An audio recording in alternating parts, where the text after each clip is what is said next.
Hey there, everybody. In this video, we're going to talk about the definitely not confusing world of headset standard. I've been getting into more frame-up builds on the channel just because it allows me to do more interesting things with the bike. However, it does mean confronting a lot of my fears and the unknown. And today we're going to talk about the headset. So headsets, there's a lot of them. They look all very different.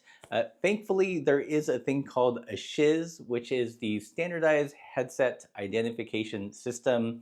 And I'm going to link to a very good article by Parktool that really breaks it down. There's a lot of things in there. I don't want to misquote it and get it wrong. So if you're interested in SHIS and all the nuances in a headset, definitely check out that article. But in this video, I'm going to talk specifically about the headset that you need for the PBJ and why it's kind of unique. In super broad strokes, the SHIS is basically a code which helps you decipher what headset you need specifically for your bike. When you buy a new frame, usually there's a line that says SHIS and it gives you the specs that you need to purchase your headset. Headsets come in three major flavors. There's EC for external cup, ZS for zero stack, IS for internal headset. The PBJ uses an external cup headset for both the top and the bottom. That's one of the first insights that I took away when doing research for this, is you can actually mix and match. You're not locked into just using, let's say, a Crest King top and bottom, White Entries top and bottom, Ritchie top and bottom.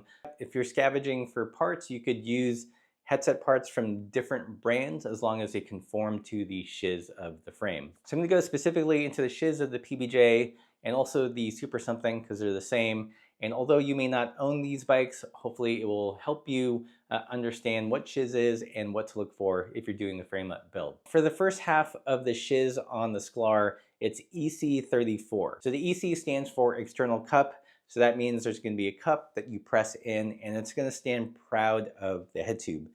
So the 34 refers to the bore of the top part of the head tube. Pretty straightforward. You know, the bore has to match the cup so it can be pressed in. For most modern steel bikes that I feature on this channel, it's going to be EC34/28.6. The 28.6 refers to the diameter of the steer tube, this guy over here. For most bikes I have on the channel, like the Soma Fog Cutter, the Double Cross, Crest bikes I've owned, they all use a straight steer tube. And at the top part, it's going to measure 28.6. So just a quick recap, that is the top part of the headset explained. EC for external cup, 34 for the internal bore, and 28.6 for the diameter of the steer tube at that point. The next part gets a little bit more complicated on the Sklar because it's a tapered head tube. And simply what that means is that it's a lot smaller up here and a lot wider than here. It tapers from small to big. So, therefore you would need a wider cup at the bottom. For the Sklar, the second part of the SHIS is again EC for external cup. So that would stand proud of the head tube. The next number is 44, which is kind of the internal bore. And this is a part where it gets a little bit more complicated because the next number, the 30, which still refers to the diameter of the steer tube, for some reason at the top measurement they go down to decimals, but at the bottom here they just kind of round up. So it's still 28.6, but now it's referred to 30 down here. And that number is a reference to the crown race. The crown race is this little ring thing that you would slip over the steer tube and then hammer down and set with a crown race setter. The tricky part about this build is that it has a wider cup.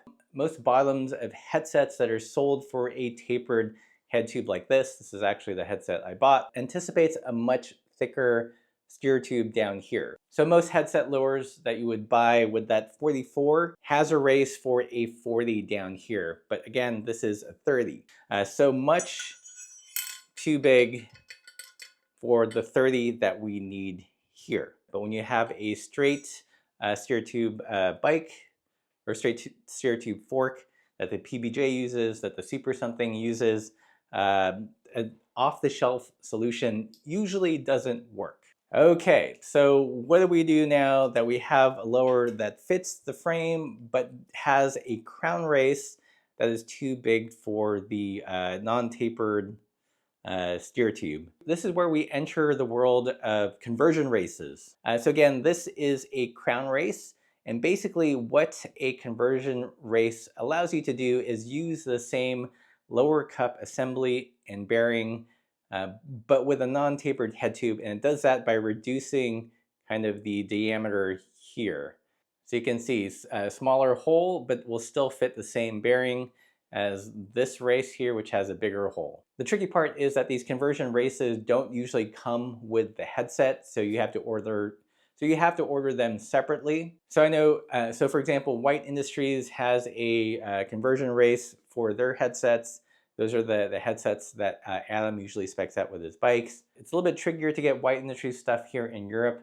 So I went with Cane Creek and bought their headset lower and had to figure out which was their conversion race. Another bit of complication is a nomenclature for a conversion race. For Cane Creek, you have to look for a 52/30 conversion race. So it has no relationship to the 44/30 of the SHIS. I mean, you would expect like a 40/30 or something like that, but instead it's a 52/30. 30 refers to the bore here for the stereo tube, and 52 refers to, I think, the outer diameter of the bearing. That's one thing to be aware of. The nomenclature for the conversion race isn't as standardized as a SHIS. I think White Industries has a different naming convention for their conversion race. One other complication is that I don't think conversion races are cross-brand compatible. So I have a White Industries conversion race and tried to see if it would work with the Cane Creek headset lower. And although it fit, it didn't seal quite as well. So I think for best results, you definitely want to get the conversion race for your specific headset brand. So if you've got a White Industries headset lower, use the White Industries conversion race. If you got a Cane Creek one, use the Cane Creek conversion race. I think there are some generic conversion races out there on the market, but your mileage is going to vary in terms of how effective it seals the bottom part of the headset.